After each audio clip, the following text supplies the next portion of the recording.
कपिल नगर नागपुर में NIT quarter क्षेत्र में 1 दिसंबर 2024 को एक बड़ी चोरी की वारदात सामने आई। आरोपी देवांग उर्फ मिंटया नरेंद्र मराठे और आशुतोष उर्फ टिटिया धीरज उके ने 2,06,500 रुपए मूल्य का सोने का सामान और नकदी चोरी की।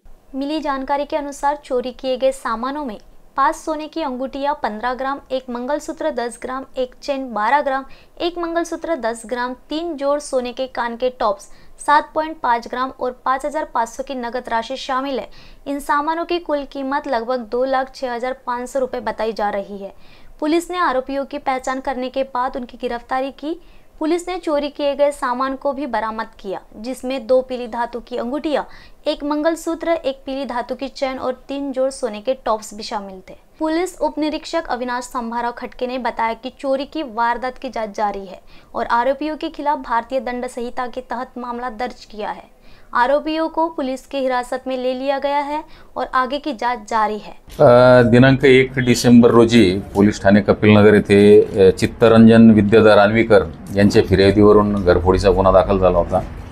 ते कामानिमित्त बाहेर गेल्यामुळं घराला लॉक होतं। लॉक तोडून चोरट्यांनी त्यांचा 2,06,000चा सोन्या चांदीचे दागिने आणि रोख रक्कम असा मुद्देमाल चोरी केला होता घर फोडून।